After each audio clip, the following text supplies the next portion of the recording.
So I want to take you through something in the Siddur today, but I want to start. I'm particularly interested that this should be recorded because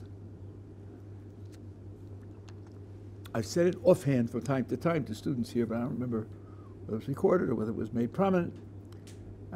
There's a kind of interaction which is very common and I think very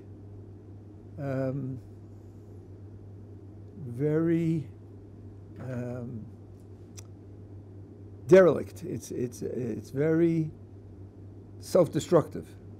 And it works like this. Someone expresses an idea, and when he expresses the idea, he uses a certain vocabulary. A certain vocabulary in which he describes the idea. Someone makes a comment, usually a criticism, and his criticism relies on vocabulary that the first person didn't use. Different vocabulary. When that happens, everybody should be suspicious that the second guy changed the subject. When you're listening to someone speak and you want to formulate a comment, put in some effort to formulate your comment in terms of the words that the person used, rather than switching to other words. Because if you switch to other words, it's very likely you're going to switch to another subject. I get this all the time because I have a lot of material that's out in public domain. I get responses to it very often. And very often, the person, and it's usually blistering criticism, and the comment has nothing to do with what I said. Even if you feel you need other words to express what you want to say, you have to justify them. You say, you told me X, Y, Z. Now look, I think Q is a problem, but look, from Y, I could get to Q. Here's how I'll get to Q. So therefore, I think Q is a problem. Good. If you could explain why you're introducing the new words, okay, that's fine. But just to say, someone says X, Y, Z, and you say, yeah, but Q is a problem. Sorry, maybe Q wasn't relevant to the discussion in the first place. So I'll give you an example. This happened to me this week, a couple of days ago.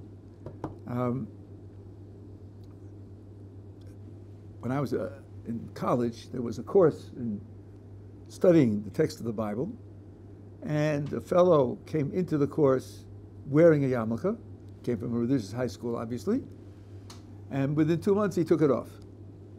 Why did he take it off? Because the professor there taught the very popular and very incompetent theory that what we call the 5 books of Moses is really a document which is composed of other separate documents which existed in separate communities and have certain different conceptions, overlaps but differences, and were sewn together by an editor at a much later date. That's the thing that he was teaching.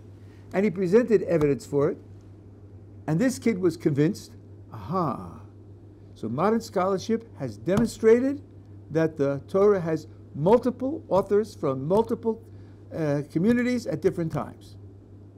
Well then, God didn't write it. And if God didn't write it, I'm not wearing a yarmulke. That was his impression that he got from what the professor said. And the professor surely knew he was giving that impression. He surely knew he was giving it. And I'm sure the professor was very happy when the boy took off his yarmulke. Okay, so I point out that the conclusion doesn't follow from the evidence. I'll show you why.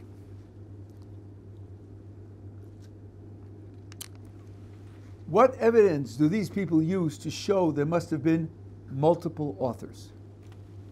Well, first of all, the styles, the linguistic styles in the document are different in different places. Chief among them, the name of God. God has many names in the Torah, and each name presumably expresses some conception of God, and presumably, if you come from a community and you have a philosophy, you have a conception of God. So if there are many names, there are many conceptions, which would mean many authors. And numbers are expressed in a different way, and certain verbs are expressed in a different way. That's one type of evidence. Another type is contradictions. The text superficially contradicts. Contradiction means one author said this, the other author said the opposite, and the editor put it all together. There are redundancies. The same thing is said twice. Again, this community had this tradition, that community had the same tradition, and the editor simply sewed it together. That's why you have redundancies. A fourth type of evidence, certain incidents that are reported in the Torah are relevant to certain social and political conditions.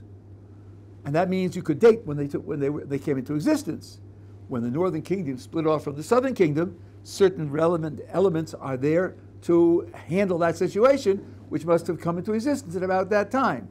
When the laws of the king are expressed, that's when the Jewish nation had a king rather than just separate tribes. And therefore they come into existence at different times, and therefore they have different authors. That's the evidence that was presented. And the conclusion was that the evidence shows that there are many different human authors who composed the independent documents, and some editor, maybe Ezra, sewed it together. You'll notice I edit a word, and it's going to be important. So he said, well, if they've proven that there are many different human authors of the different separate documents that was put together, obviously it wasn't written by God, and therefore I'm not going to, I'm going to eat cheeseburgers from now on. That was the conclusion of this poor student's mind. Let's think about it. This evidence, different names of God, different styles of language, contradictions, redundancies, relationships to different periods in history, that's an argument for several different human authors and an argument against what? Against what alternative? Notice that the argument is all in terms of how would people write a text. A person would use one name of God to express his concept of God. A person would use one form of a verb or one form of a number. A person wouldn't contradict himself if he could help it. A person wouldn't put in redundancies if he could help it. A person, if his incident takes place at a time, the person has to be alive at that time to write about that incident, so therefore it must be that the author was at that time. All of those considerations are considerations about how human beings write texts. Well then, what competing hypothesis do they oppose? When you're studying a subject and you want to gather evidence, what's right, you have to take into account what are the competing ideas and see that your evidence counts for one against one of the others, so that you know that this one of the idea gets support and the others are opposed, and therefore you have a reason to prefer this one over that one. Well, this evidence, were it correct and were it accurate, which it isn't, but I'm just doing the logic now, this evidence would be relevant to multiple human authors against one human author. One human author wouldn't use different names of God. One human author wouldn't use different forms for numbers. One human author wouldn't use different form of verbs. One human author wouldn't contradict himself or put in redundancies. One human author can't live at different periods of history. It's all against one human author. Does the evidence count against God's authorship? Do we have any reason to believe that God wouldn't use multiple names for himself? Do we have any reason to believe that God would use only one linguistic style? Do we have any reason to believe that God wouldn't put contradictions in his text, like you might in a logic text, to teach people to pay attention to contradictions? Do we have any reason to believe that God wouldn't use redundancy for the sake of emphasis, the way even human beings do? Do we have any reason to believe that God, who can see the future, wouldn't write about future events without being there? Does any of this evidence count at all against divine authorship? No, it doesn't count at all. And that poor boy who came into the class with a yarmulke and took it off, he heard we're proving multiple human authorship, and the professor didn't say, listen, my proof is limited. I'm only arguing against one human author, Moses as a person. I'm not arguing against God. He didn't say what he's arguing against. He just said, I'm proving multiple human authorship. And the poor kid didn't make the distinction between whether that counts against one human author or God. And he took it that they proved that God didn't write it. Therefore, he took off his yarmulke and started eating cheeseburgers. He's made a mistake in what the evidence was about. Okay? That's the point that I made. Someone writes, I'm very surprised at what Gottleib said. Gottleib seems to be saying that The mere possibility that the Torah was written by God is enough to believe it. And Gottleib says elsewhere that you don't make decisions on possibility, only on probability. Now let's see. When I described my point, did I use the word possibility once? Did I use the word probability once? Not once. So the first thing he said, where are you coming from? Gottleib didn't say anything about possibility or probability. Nothing at all. He talked about what the evidence is relevant to. What does the evidence count in favor and what does the evidence count against? So if you're asking your question in terms of possibility and probability, and I didn't use those words at all, you have to suspect that you're changing the subject, which of course he was. I wasn't talking about a reason to believe the Torah is true at all. I was defending the Torah against an attack, and I was saying that the attack isn't relevant. That doesn't mean I think that Torah is true, or it's got high probability or low probability. I'm just pointing out that this particular attack is not relevant. But this isn't just an illustration. When somebody makes a point and he develops it with a certain vocabulary, and the person comes with a critique that uses a different vocabulary, automatically the alarm bell should go off. And when you yourself are thinking of how to respond to what someone says, try, if you can, to craft your response with the words that he's using. If you can't do that, then you should be suspicious that maybe you're not getting what he's talking about. Okay? This isn't 100%, but it's 94%.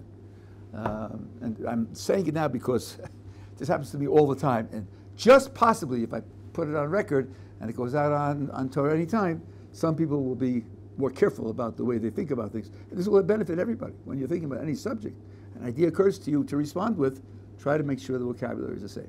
Okay? I said it now 3 times, so that's enough, right? Okay, let's take the siddur.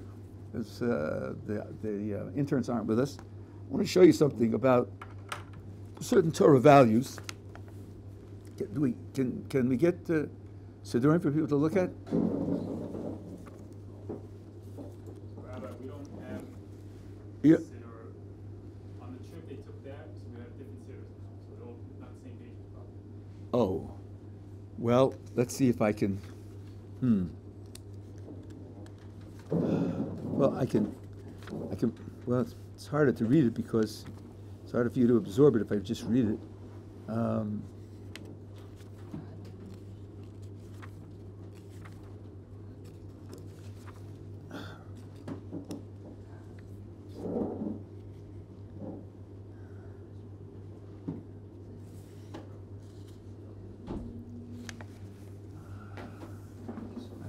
Let's see. Is there one that's like the one of which you have the most copies? And I can do it in that. We have the one with the interlinear translation. Oh, the interlinear. That's all right. You give that to me. I'll find the pages for you.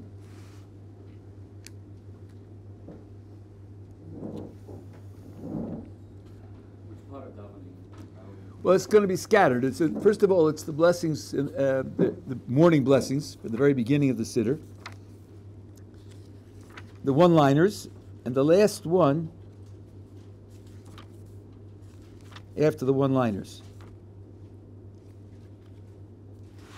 Hamaver sheini me'einai, who removes sleep from my eyes.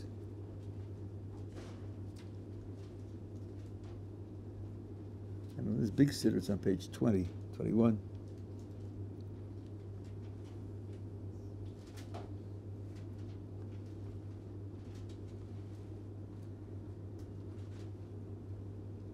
Yeah. Does anybody have it? So if you have it, you can say the pages, because I'm not going to say. The Aknas art scroll, I think it's page 20. Oh, so this is the same as mine. Okay, so it's 21 in English, right? Yeah. Okay, good. So right in the middle of the page, it's very short. It says,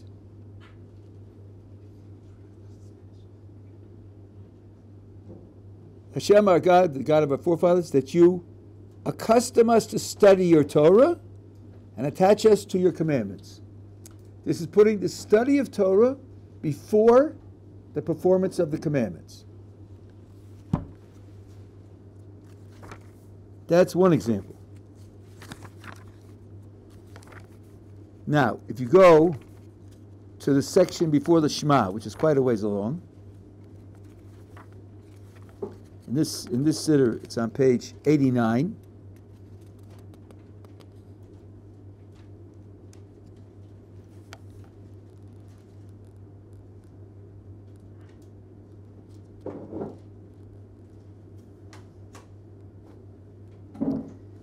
The second half of the page says, 4 lines down from the middle of the page, may you be equally gracious to us and teach us, have mercy upon us, and instill in our hearts to understand, to elucidate, to listen, learn, teach. That's all intellectual. That's studying Torah and understanding it. Then safeguard, perform, and fulfill. That's doing what it says. All the words of your Torah. Next line says the same thing again. Enlighten your eyes in your Torah and attach our hearts to your commandments. Torah study first and commandments second. Okay? Now, again, in the Shemona Esrei, on page 103,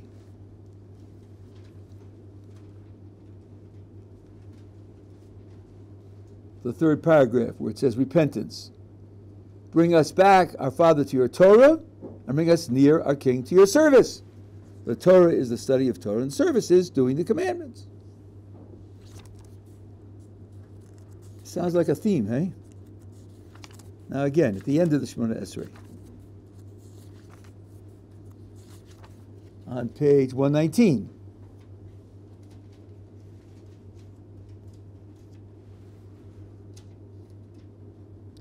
on the third line in the English, open my heart to your Torah, then my soul will pursue your commandments. This sounds like a pretty steady, constant theme.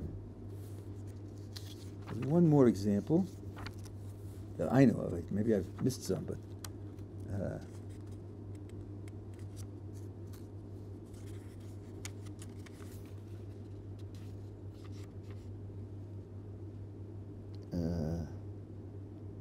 second.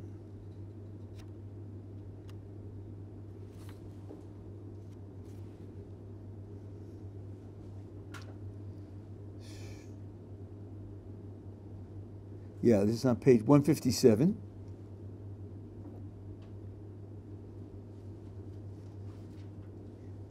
This is like 7 lines down from the top of the page. It says, may he open our heart through his Torah and place within our heart love and awe of him, that we may do his will and serve him wholeheartedly.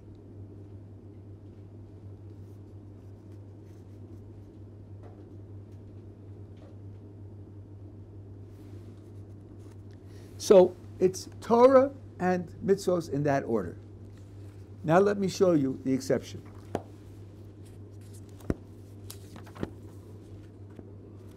Exception you find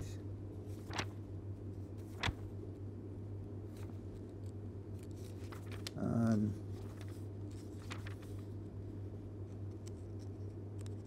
page 341.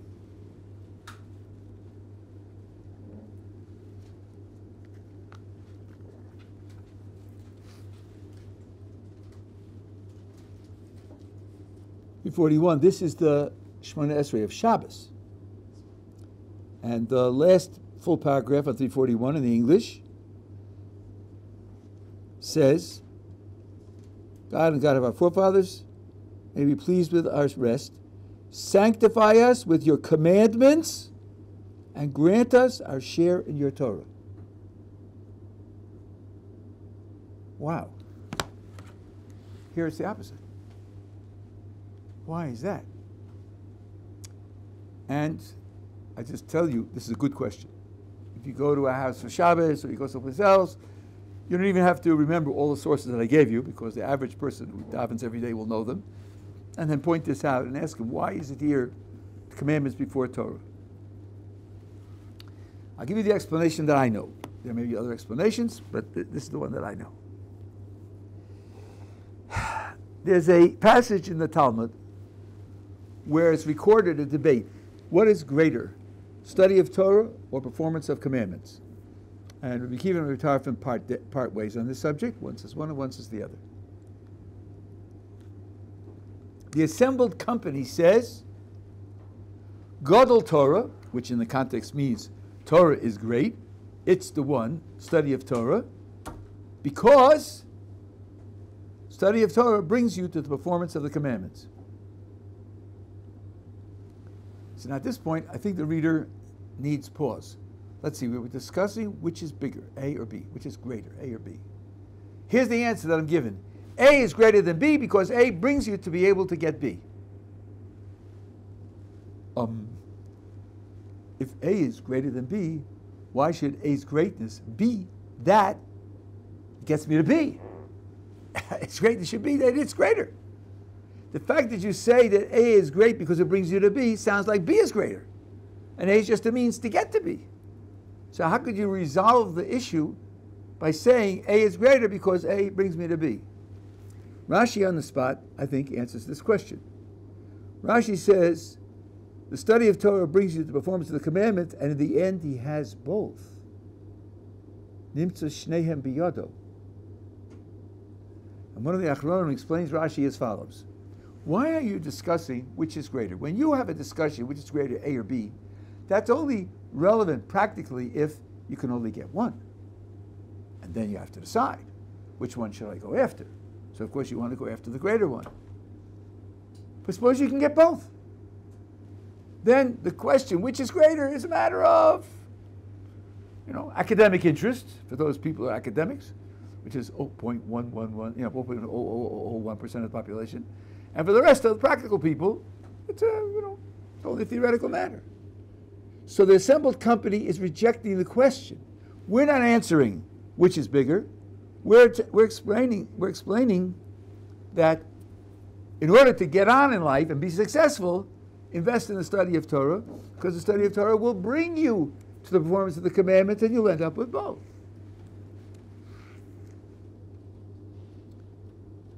So, if that's the case, the centrality of studying of Torah over, let's say, performing commandments, abstractly, is that it's more fruitful.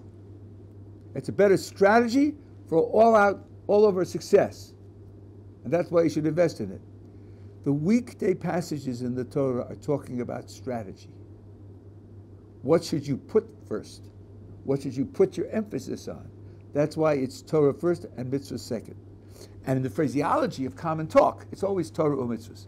I don't think I've ever heard anybody mention the two of them and say mitzvahs and Torah. It's always Torah and mitzvahs. But on Shabbos in the Shemona Esrei, we're addressing a different subject. We're not talking about strategy. We're not talking about a means to a better overall performance. We're talking about what their ultimate value is. What do they ultimately accomplish? And here, I don't think this is relevant, again, to the discussion in the Talmud. It's a different point altogether. Here, the Shemona Esrei says the following.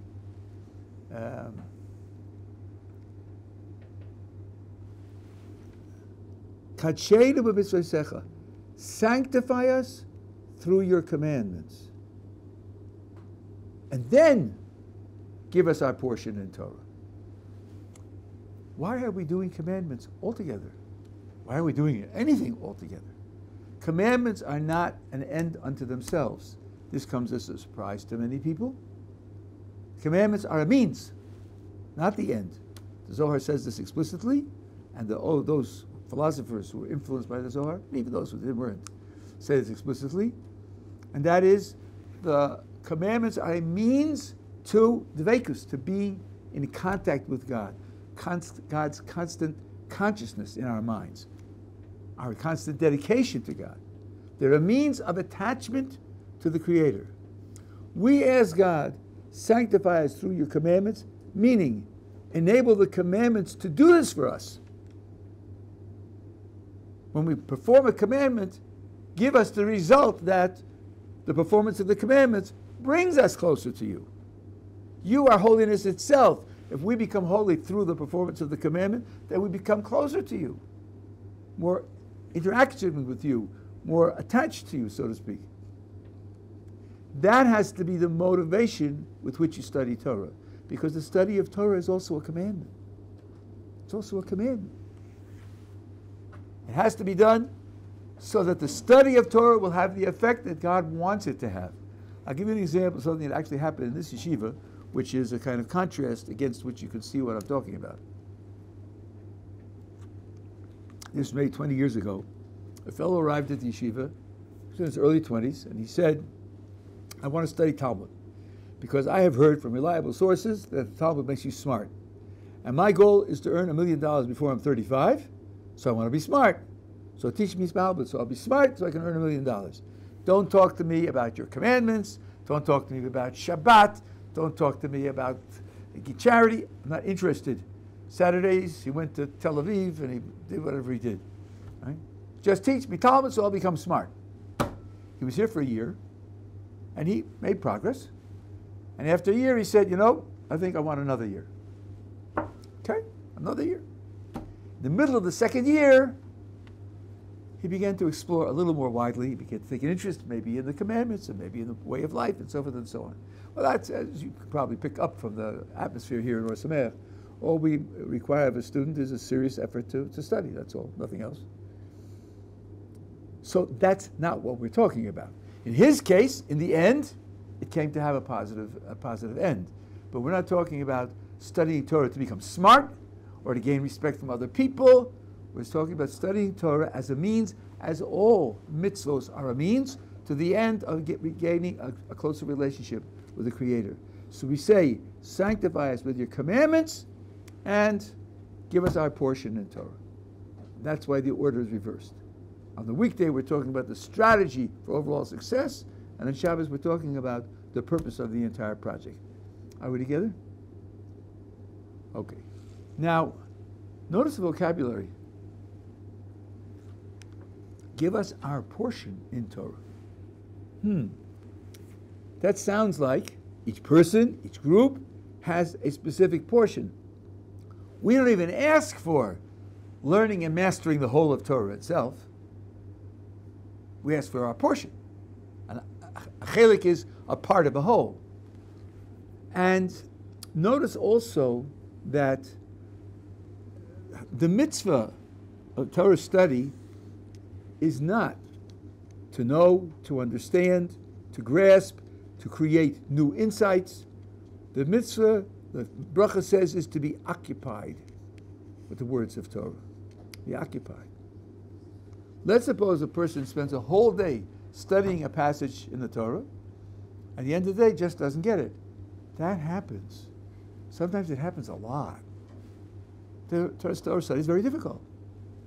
Was it a wasted day? Absolutely not. He spent the whole day occupied with the words of Torah. So that means that his day was a success in Talmud Torah. The Torah doesn't command success. The Torah commands being occupied with. By the way, very often in the Talmud, there are questions raised and the Talmud doesn't resolve them. Sometimes there are objections to a certain position, and the Gemara says kasha, meaning we don't know how to answer the objection.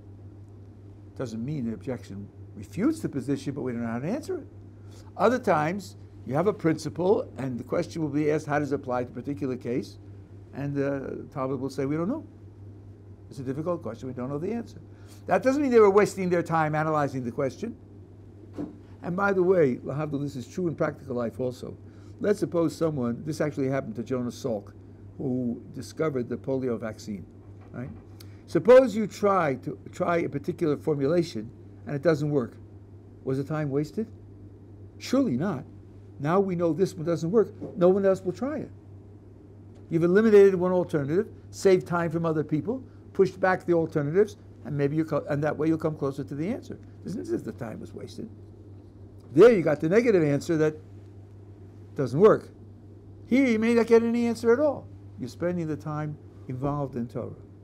Now, here the Siddur says, give us our portion in Torah. What does that mean? That means that different people come into the world rooted, of course, in the whole of the world and rooted in the whole of Torah, but the root isn't equally deep and equally intense in all places. And in some places, especially to the study of Torah and the application of Torah, some people are rooted in some areas and some in others. And that's to be respected. No one can say, well, my area of Torah is the most important. There are different virtues of different areas of Torah, different values of different areas of Torah. The Baal Shem Tov was famous for saying, I had one person in my lifetime who I interacted with who every word was true. Every word was absolutely true with no mistake of any kind, of any way. Who was that? The one who taught me the letters of the alphabet. This is an Aleph. This is a Beis. This is a Gimel. That's absolutely true. There's no possibility of any kind of mistake in that. Everybody else who told me something, well, there are nuances and there are possibly other opinions, and maybe it isn't true on the third Thursday of the fourth month of the year, and there are all possibilities for ways in which there could be limitations. That means someone who starts you off, Rabbi Soloveitchik, Rabbi Shalom and Boston, from whom I was privileged to hear many shiurim, used to say he remembered his kindergarten teacher, who happened to be Hasidic. He remembered his kindergarten teacher who created an atmosphere of learning, a care about learning, certain joy in learning, and he said that stuck with him for his whole life. He said, but he didn't learn the great analytic works from him. No, he didn't. But he learned something that stayed with him for his whole life. So each person and each group, to a certain extent, has its share in Torah, and we are asking Kadosh Baruch Hu to guide us in such a way that we will receive our share in Torah. There are different aspects of Torah study, and although a moderate acquaintance with each of the areas is very valuable, and there should be an effort to have some acquaintance with each area. When you talk about what you should specialize in, it's going to vary from person to person and group to group. Again, lahavdil, there's a motto associated with the Greeks that in education you should know everything about something and something about everything. I think that's a very wise motto, because if you don't have breadth, it's sort of like, I want to study the heart. The heart's a muscle, right? So I'm studying muscle tissue and muscle cells and muscle interactions. And somebody says, yeah, but you see, what triggers the heart to beat is a nerve impulse. If you don't study nerves, you don't know why it beats. Isn't that important if you're studying the heart to know why it beats? So shouldn't you start studying nerves also? Yeah, I guess I should study nerves. Things are connected to one another. If you don't have breadth, you're not going to understand the single subject you're working on in the kind of depth that you need to understand it. That's certainly true. So an acquaintance with a wide variety of subjects is definitely very valuable. And then, real mastery of one has a double value. First of all, in order to make decisions or to take positions on a subject, you should master it. You shouldn't be an amateur. But second of all, more subtly, if you've mastered subject A, then you know very well you didn't master subject B, because you know you don't understand B the way you understand A. So mastering A gives you perspective on all the other subjects that you've studied to know that you really didn't master them. So when a question about subject B comes up, you'll go to somebody else and say, listen, I only studied this superficially, I didn't master it. You told me what it is I'm supposed to think about it. I think that attitude applies also to Torah study. What I'm saying now, I would say, is not universally agreed upon. I'm telling you how I and certain people whom I represent feel about it. Certainly true that the great scholars had both. The great scholars had both without any question whatsoever. They knew the whole of the Tanakh, the Hebrew Bible, all 1,000 pages.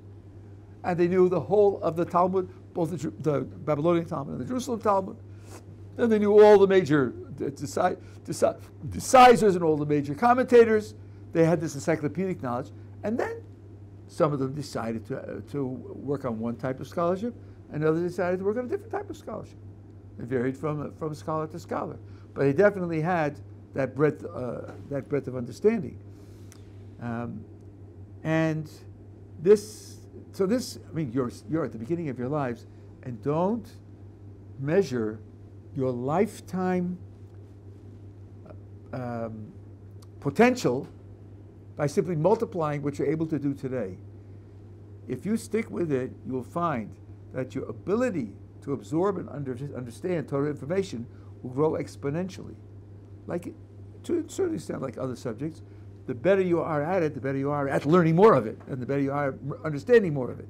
So if you take what you're capable of today and project it for 60 years, you should multiply that by 100.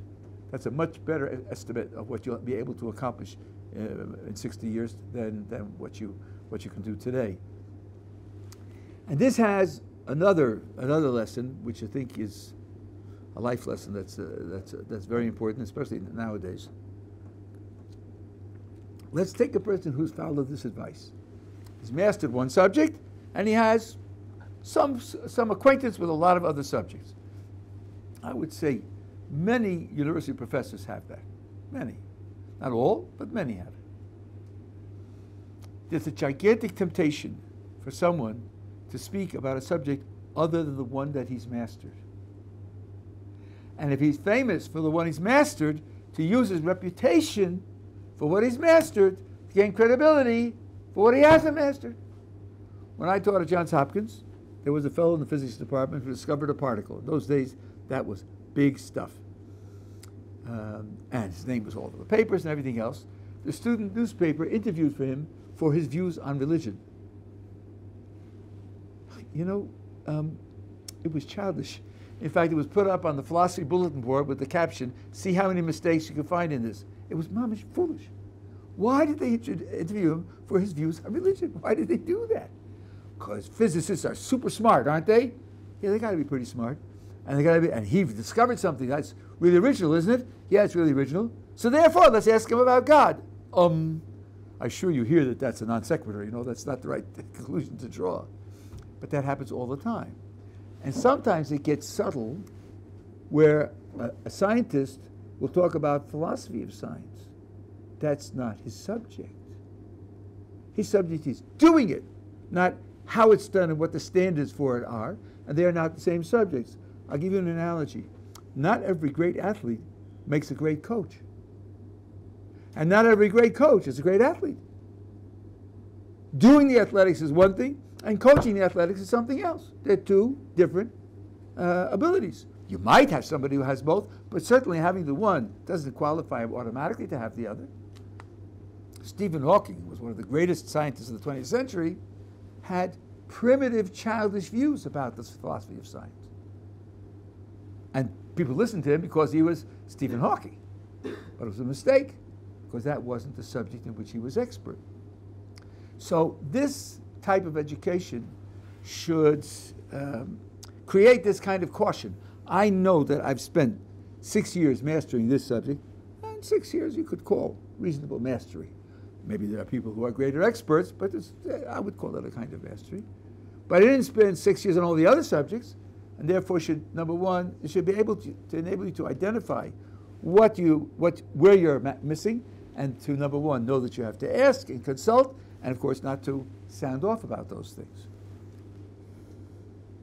That's that. Now there's one other thing that I want to mention to you.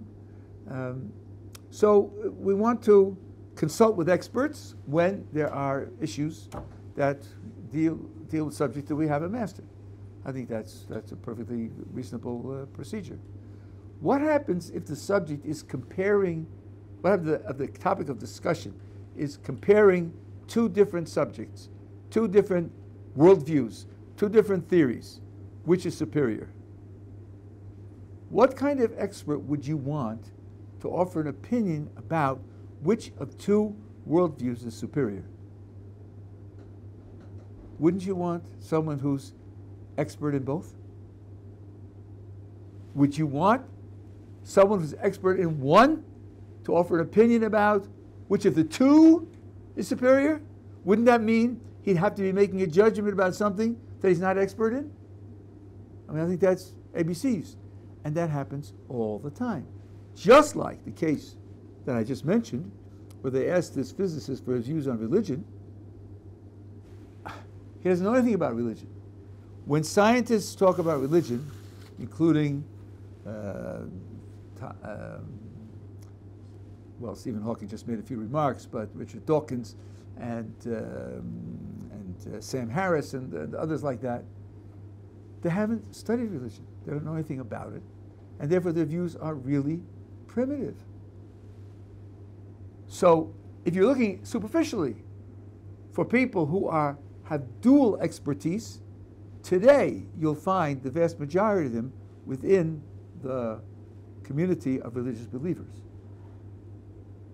One reason for that is that a lot of the people who have dual expertise are people who were brought up in secular households and received fine secular educations and then became religious. So they know in this case, when I'm talking about people who are trained as scientists, they know the scientific side from the scientific sources themselves, and then they know the religious side because they became religious after they learned the scientific side. I have had 3 close friends. All 3 had, one is not in this world anymore, PhDs from MIT, 1 in mathematics and 2 in science. That's pretty good expertise, I think. To have a PhD from MIT, you know? You're probably not going to have one. My listeners probably aren't going to have one. And they became religious. So if you want to ask somebody who knows both sides, you can ask people like them. They know both sides.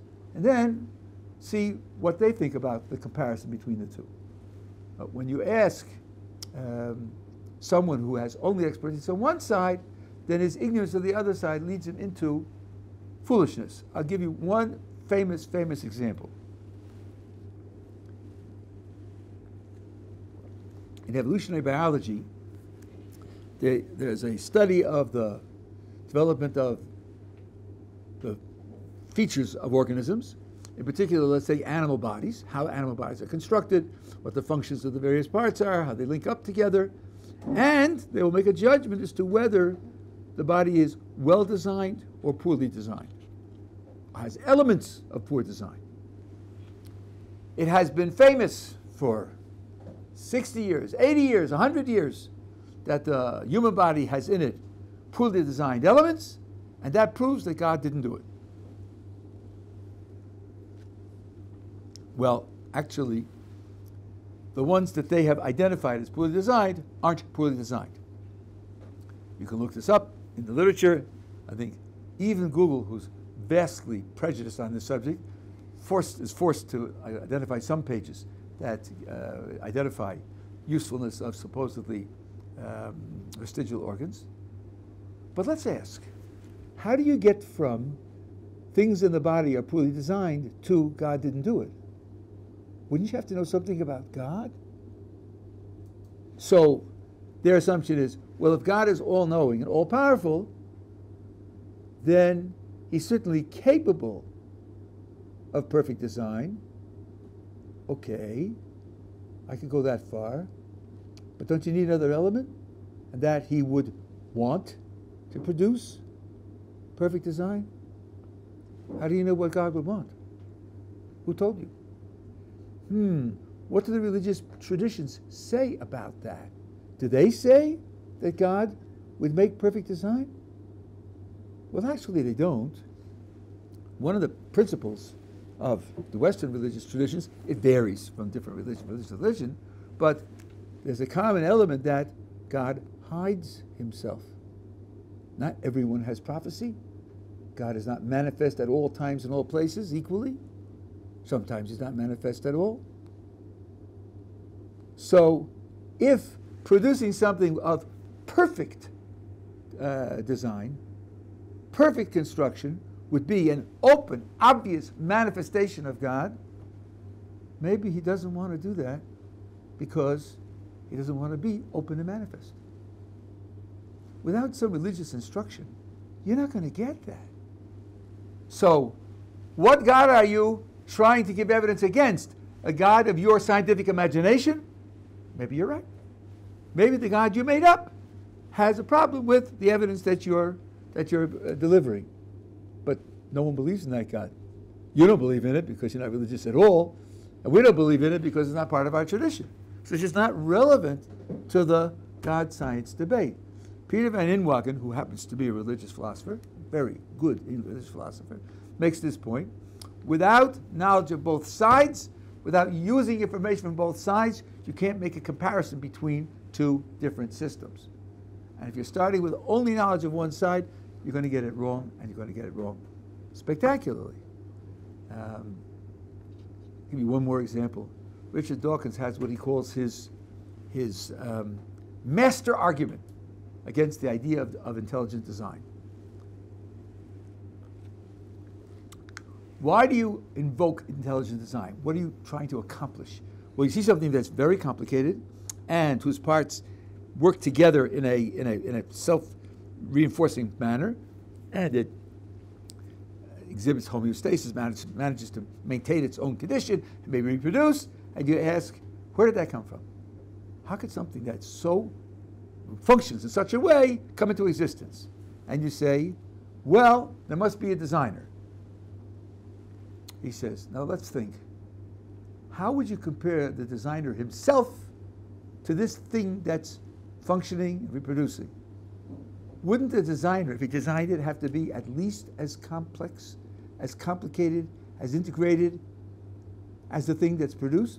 He'd have to know all of it and know how to produce it and have the power to produce it. Wouldn't the thing that's the designer be as complicated and as the thing that's being produced? And the answer seems to be yes. So he says, well then, you'll have to ask who designed that. Just like you said, who designed this because it's complicated and functional. So the designer, you'll have to ask who designed that because it's complicated and functional. And that obviously means you'll never come to an end. So that disqualifies the idea of intelligent design. Well, boys and girls, this is colossally incompetent. Colossally incompetent. First of all, have you ever heard of the search for extraterrestrial life? Search for extraterrestrial. SETI. Looking for signals from the cosmos, which I mean they come from an intelligent source.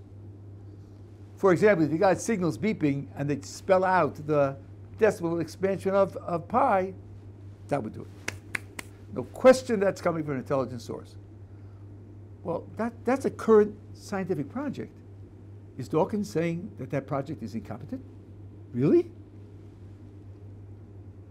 So if Dawkins is going to say, yeah, but if this comes from an intelligent source, you'll have to ask what designed that. Maybe, and maybe not. Who knows?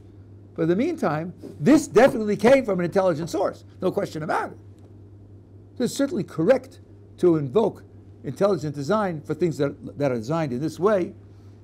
Everybody agrees to that. That's number one. Number two, is it really correct that if A gives rise to B, A has to be as complicated as B? Isn't there such a thing as simplification?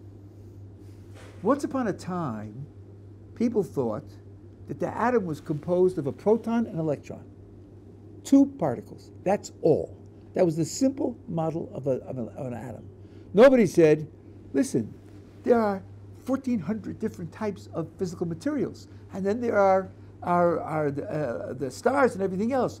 You can't reduce all that complexity and variety to a simple basis of a proton and an electron. You can't do that, because if this gives rise to that, this has to be as complex as that. No, it doesn't, actually. No, it doesn't. In science and in mathematics, you have a few axioms, they produce an infinity of theorems, which are very, very complicated. And the axioms are reasonably quite simple. This is not true in our world, that if something is very complicated, its source has to be as complicated. That's just not true. In fact, he ought to know that, Dawkins, because the rules of evolution are very simple compared to the variety of life. But okay, leave that aside for a minute. What is he using his argument against? God?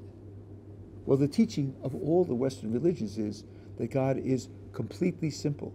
No parts, no compound, no complex, nothing. Completely simple. And he's the source of everything, including all the complexity. So if you're going to use your argument against Western religion, it's a non-starter. Maybe you have a complaint against a simple God. Maybe. That's interesting. Do the philosophy and tell us why you think a simple God is an impossibility. But he hasn't done that. He's just used his argument that complex things come from complex sources and therefore intelligent design is incorrect. It's a non-starter. This is what you get when a person steps outside his expertise. And I will tell you, because I speak about a lot of subjects, I consider myself to be an expert in philosophy. Not the world's greatest philosopher, but I have a PhD in the subject. I spent 10 years teaching university. I published a book with Oxford University Press. So I think that I can speak with authority about philosophy. When I make statements about science, all of them are taken from the scientific literature, all of them. I don't say anything on my own. I don't know anything on my own. So I'm just telling you that if I make a remark, I can give you, if you write me an email, I can give you the source for where I took it from. It's all in there, because I'm trying to live up to this principle that I'm talking about, that I don't make statements about things on my own authority when I haven't studied them and mastered them. Questions? What was the subject of your PhD research? My field was philosophy of mathematics. There is a theorem in 20th century philosophical mathematics, the greatest theorem of the whole century, called the Gödel's theorem.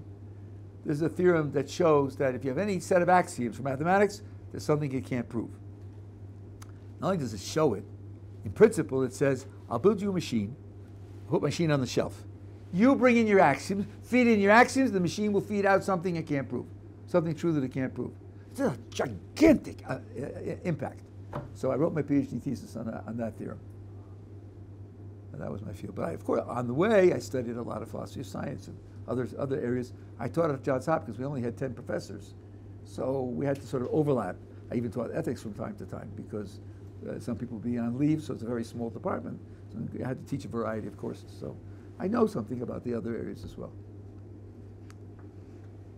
Okay, tomorrow I, Baruch Hashem, have a circumcision for a grandson. And it's out of town. It's in the afternoon. Thank you very much. I will miss you because I enjoy teaching, as you know. And I will see you, Mr. Hashem, on Thursday.